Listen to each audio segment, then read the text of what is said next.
Oh, wait. It says an error occurred. Let's see. Oh, no, we are live. I think we're live. I feel like we've made it. You tell me. It says you're live. We're live, apparently, on the internet. I'm joined here by Greg Hrinya. Did I got it? Yep, you're correct. Okay, awesome. And this was like a totally last-minute connection. So I was on Twitter, and I was like, wait, Label and Narrow Web is tweeting about the same things that I'm listening to, and I'm like, why don't we just go talk about it live? So we just met for the first time. So I'm here live. We are, yeah.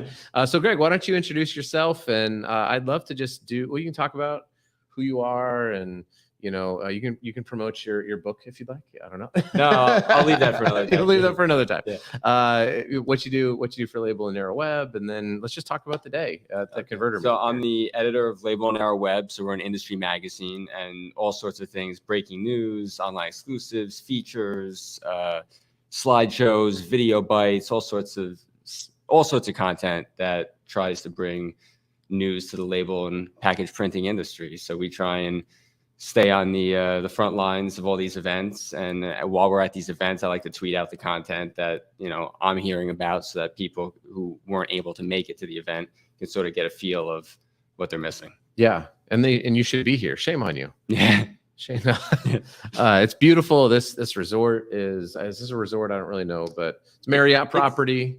Did you know, by the way? It's a resort to me. It's a resort, yeah. So my good friend from Utah, shout out to Pastor Corey J. Hodges, is from St. Petersburg, Florida. And so I called him and I said, Corey, where should I eat dinner? And I was telling him where I'm staying, and he's like, did you know that used to be like a mob hotel? I was like, what? This hotel? This hotel, yeah. He's like, it's been renovated, but yeah, he's like, it straight up was like a mob hotel. And what did he say about where you should eat? He told me to go, well, he told me one place that I can't remember the name of now, but I looked it up and it was permanently closed. And he was like, no. I was doing some research earlier this afternoon on restaurants, and I found one that was rated pretty highly that like won some awards, and it was permanently closed. So it's probably the same one, although I don't remember the name of it. It was like mid peninsula, I think, or something like that. Anyways, seafood place. So he said Shell's Seafood. So okay, that'd be the other place to go to. Okay, Sea Salt was one that I've heard people recommend. Alelo was another one. I'm going to find out which one it was that I searched for that was closed. Mid Peninsula Seafood Market and Restaurant, 4.5 stars, 1,400 reviews. And he said it was the best seafood in St. Pete, and it closed down. And now it's was that because of COVID? It looks like it. Yeah. Looks like it closed because it was there for 40 years and shut down. Sad. Well, anyway, I'm going to go try out Shell's Seafood, I guess, tonight. Sounds good. So why don't you just tell everyone watching and or listening, probably go back to the feed here to see if there's any comments. If you got any questions or comments for us as we're talking about it, please drop them in I think if you say something on LinkedIn or on YouTube, I think we get it. So, but yeah, why don't you, no, wait, we already went through, you're an editor. It's been a long day. I took the red eye in, so I'm a little tired. Editor at Label Narrow Web. You talked about what you guys are doing there. Here at the event. Were you here yesterday as well? I was, yeah. Okay. So last night was, so I got here at like 6-ish as far as when I started the day, and it was our Label Leaders of Tomorrow meeting. So that's a bunch of the younger people in the industry gathering and talking about how to promote the industry further and into the future. I mean, a lot of people at TLMI have been here for many years. So we want to make sure that the next generation doesn't get left behind. They stay engaged and stay interested in everything that's going on here. So we gathered for half an hour, 45 minutes, and then the reception started. And a lot of networking, catching up with people that you only see a couple times a year. Yeah. And are you part of the future label leaders? Yeah, I guess I'm like a de facto member. I mean, I'm covering these events. I'm not necessarily part of TLMI. Like, it's weird. Like, I'm at all the events and I'm part of it, but I'm really here to cover it and to give them coverage and to write about what's going on and all that sort of stuff. So I'm part of it, but it's not like I'm like working at a label converter. Got it. Part of it. Yeah, that makes sense. I was talking with Jenny Gandy, actually. She was on my podcast in Phoenix at the event. And so we were connecting up earlier today, and she was telling me all about it. It's such a needed and awesome initiative, and people don't believe me when I tell them like what a great industry it is to like. They're like, you sell stickers, and I'm like, sort of, but not really. But it's so fun. It's so fun. It's so dynamic. How did you get into being the editor of Label and Narrow Web? That's a good question. So I went to school for communications, sports communications, technically. So that's how I got into the Which school? Marist. Okay. So it's a small liberal arts college on the Hudson River in Poughkeepsie, New York. So it's like an hour and a half from where I grew up. So, and I think it's about the same from New York City. So I grew up in North Jersey. So I went there for communications. I was doing sports writing for a few years when I got out of school. And I had a neighbor growing up so my company is Rodman Media Group, and there's 10 magazines at the company. So Label and Narrow Web is one of those magazines. And the other magazines, run the gamut from nutraceuticals to nonwovens to contract pharma, medical devices, all sorts of different things. And the person I grew up next to was the publisher of Contract Pharma. And when there was an opening for the associate editor position, he said, oh, bring your resume over, if you're interested. And I'm like, yeah, I'm interested. So, long story short, too late maybe, but so I wound up taking the associate editor position. And so I was doing that for about 5 years. And now I'm the editor. So I graduated to that role. That's awesome. And you've been doing that. You've been the editor for? I've been at the magazine for 8 years. For 8 years, okay. So a little over 8 years. So it was 8 years in October. So that, it's like 8.5 or whatever it is now. Right. How far away? This is a totally random question, but how far away is Marist from Nyack? That's where my sister, who is also in sports journalism, graduated from Nyack. I'm not sure, but I've been to the mall there many times, but not from Marist. Like where Palisades Mall is. Yeah. Yeah. So that's like the big mall in that area. I think it's West Nyack is where that mall is. I don't even think the college is there anymore. I think they shut down that campus. Perhaps. Yeah. But from where I lived in Jersey, it's about like 30 minutes or so. Okay. Got it. Yeah. Got it. So you had the evening last night, but then today was kind of day one, and I was in and out. I was trying to get in there and listen to some of the sessions. And then also I have a full-time job and I had job stuff going on. And were you able to take in most of the sessions today? Yeah. I was here from 8 a.m. until they kicked me out at, I guess that was like 12:30 when they were going over like the proprietary information that I'm not privy to. Yeah. So, but I thought the sessions were very informative. I don't want to say great because I don't know if the news was like all that great, depending on which sessions you were sitting in on. Yeah. Alan Beaulieu is always very good giving the economic update. So he's sort of a fixture at TLMI. So, okay. Yeah. I mean, for the annual meeting, he presented there as well. And I always feel like that's one that you have to sit in on just because it's like the inside scoop of he was the awesome. Economics of the industry. Yeah. So, I mean, that's one that I always make sure that I sit in on. Or granted, I sat in on all of them today. But what was your takeaway from Alan? If one or two. Well, I think the part that was pretty scary was about all like the Great Depression stuff that's going to come in like 2030 and beyond. Yeah. So, and then basically he was like, well, for the people in the room, this isn't really going to be your problem. It's going to be the millennials and like everybody else's problems. So it's like by that time you might not need to worry about it. But I'm sitting there as a millennial and I'm like, when he's saying that not since my grandmother's time, will we have seen a situation like this? And I'm like, well, it's still a ways away, but it's not that, also not. But it's also not, I mean, it's like, it's easy to say 7 years is way off in the future, but it's really not that far away. So when he paints a picture of like from 2030 to 2035, that it's going to be pretty bad. It's like, geez. But I guess he said that in like 2024, that like, it'll be a lull, I mean, I guess it's not going to be terrible. And I thought that, I can't remember who said it today, but that our industry is maybe not recession proof, but recession resilient. I thought that was a good quote. He said it would be annoying. Yes. So it's going to be annoying for you. Yeah.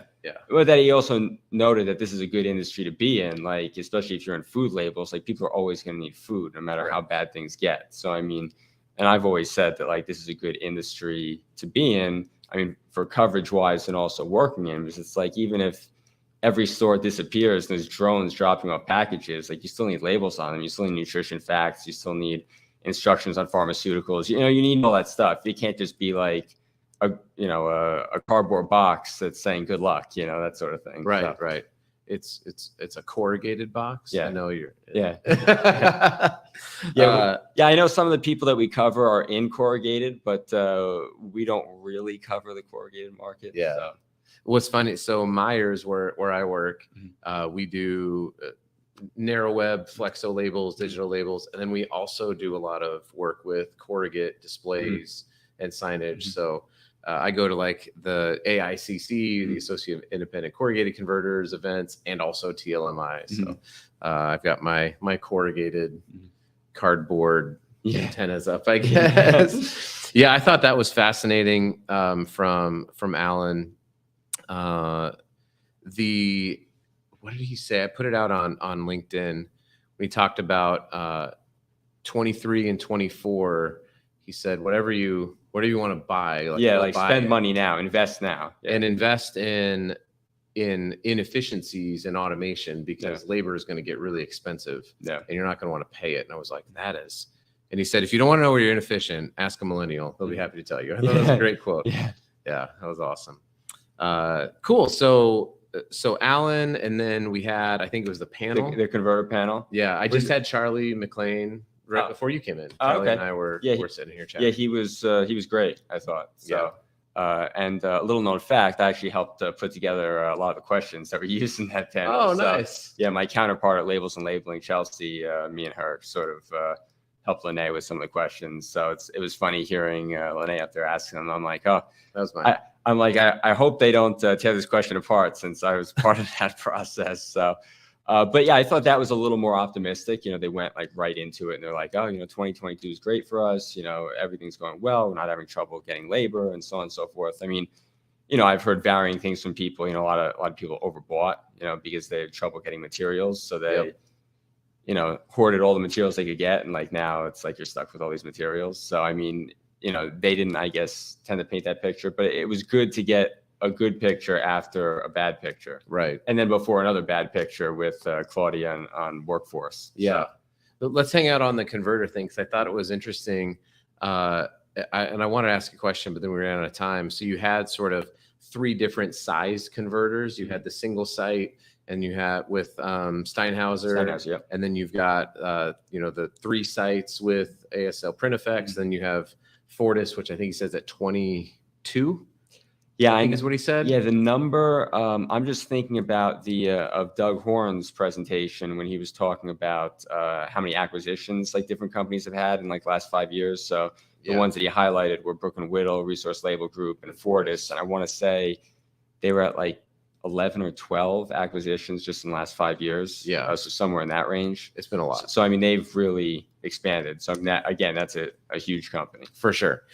The thing I thought was fascinating was, I don't know when the article was in Label and Narrow Web, but it talked about how consumers or buyers of labels are now trending back towards the larger companies, just because of safety and costs and things like that. Whereas during COVID, some of that sort of pivoted towards the more nimble, smaller guys. It was like, I don't know, just can you get this stuff? And now it's like, okay, now we're.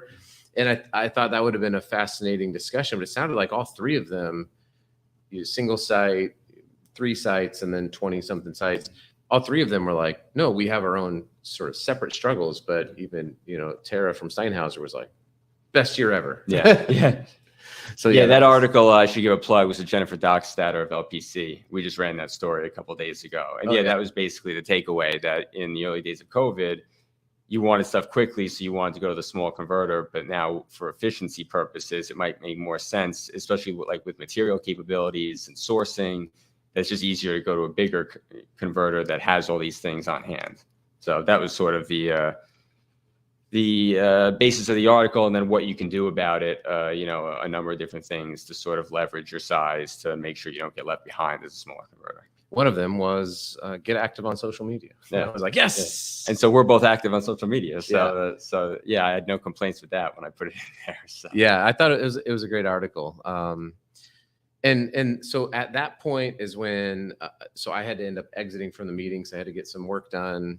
She was up here in this lovely room. So there was the M&A and then also the HR. Were those kind of the two primary conversations after that? Yeah, those were the two after that, and then TLMI sort of spliced some of their like committees, giving like brief 5-minute presentations on like things that are going on as far as that goes. But yeah, the two major presentations were the M&A and workforce. What was a takeaway from the M&A conversation? Was it just an update on what's happened? Yeah, it was an update. I mean, I guess the thing that stands out to me is when they actually lay out the numbers of like how many companies like Resource Label Group is acquiring and Fortis is acquiring. Because it's like we run the press releases of when they acquire companies, but it's sometimes easy to forget that it's like, oh wow, they've acquired like 18 companies like since I started working here, or like whatever it is, you know. And it's like every month you're getting an email from the Resource Label person saying, oh, you know, good news, we acquired someone else. Yeah. So, and I actually sat down with Mike Apperson and Mike Degas a few years ago. We in our companies to watch section, typically it's smaller converters, but I actually wanted to have like an M&A like bent to it. So I interviewed those two gentlemen and sort of like their philosophy on M&A. And I guess the thing I took away from that was how they talked about like they don't like to look at it as an acquisition. They call it bringing a company into their family, right? Because they don't want to rip the name off the door and basically change all their operations. They want them to still be operating as McDowell Label because there's a lot of history or a lot of equity in the history that they have. And so it doesn't, I guess, make sense to basically say you're not McDowell Label anymore, even though like you're a legacy company in this industry. So it's like you're McDowell Label, a Resource Label Group company. We want to sort of assist with what you're doing. So I mean, that M&A presentation was a lot of numbers, things like, you know, valuations and multiples and things like that. So I mean, it was interesting, I guess, if you're looking to acquire. What was well, before I ask this question, interesting note, I live on the same road in Salt Lake City as Lithoflexo from Resource Label Group. So I drive past it almost every day. Yeah. It's like, it's a massive building. Yeah. I don't know, have you seen it before? I haven't, no. It's huge. Yeah. Well, maybe I'll see it when I'm in Salt Lake City. Yeah. It's right on my street that I live on. So what was so they were talking about, were they talking about multiples and are they going up? Are they going down? Are they staying steady? Was that the conversation, or was it more just like sort of what's been happening? Like what's been happening, and then going forward, what can you do to ensure that your company is, I guess, successful, attractive? I mean, like the big thing that he closed with was like make sure you have an ESG presence. Like if you don't have a sustainability story, it's gonna be hard to acquire you, because like for companies looking to invest in a company, if they're not forward thinking, it's going to be hard. Like if you're looking to sell. Yeah. So, I mean, the way he ended it was sort of like, here are a couple bullet points of things, you know, make sure that like if you're not in digital, you're investigating digital, you know, I mean, like, I guess they don't want someone who's like stuck 40 years ago. They want someone who's still on the cutting edge of what's new and what's popular. That makes sense. And the ESG thing too, you would also have financing tied to it, because a lot of the bigger financing institutions have been putting ESG scores on interest and things like that. I believe that is a world that corporate financing I know nothing about. Well, that's great. And then so to wrap up the day, we had the workforce. The workforce, yeah, which is probably one of the things that everyone was pretty interested in, I would imagine. Yeah, the most frightened by, and I guess most interested in. I mean, I guess the economic presentation and this sort of like tied into one another in terms of like big concerns for the industry going forward. And so when you talk about Alan mentioning investing in automation, that was that also ties in to Claudia's presentation, because it's like a lot of these companies are having trouble getting work, but also I found it interesting that the unemployment number being so low. Yep. She was citing a 3.6 unemployment number. And so it's like unemployment is lower than it's ever been. And yet none of these converters in this room can fill their facility with workers. And then, so, a big part of the discussion is like, well, where are these employees going? A lot of it's retirement. She did mention that a lot of people have either died or suffered from long COVID. So, I mean, she did bring that part of it into it. But like 65% of the people leaving their current company are like leaving the industry altogether and going to something totally different. So, they're leaving manufacturing, and the example she cited was going to work in a craft brewery because, you might like craft beer, and it's like, I want to go work, at a place where I enjoy consuming the product, or that sort of thing. Yeah, that I was talking to a coworker of mine, kind of giving them an update about the work, because Alan talked a little bit about workforce, right? Yeah. And I thought it was interesting. It was like to make up the gap. It's not like everyone's just sitting around not working. That's what I thought the point was like, it's not everyone's just lazy and they're not working. It was they're just not working at your company. Like they're still working. They still have jobs. And also they made it sound like there are more jobs than can be filled. Correct. So, I mean, I think that's interesting, because I think the common misconception is that, like, oh, millennials are so lazy, Gen Z is so lazy, they don't want to work. They're just sitting at home getting rich off the government or something like that. Yeah.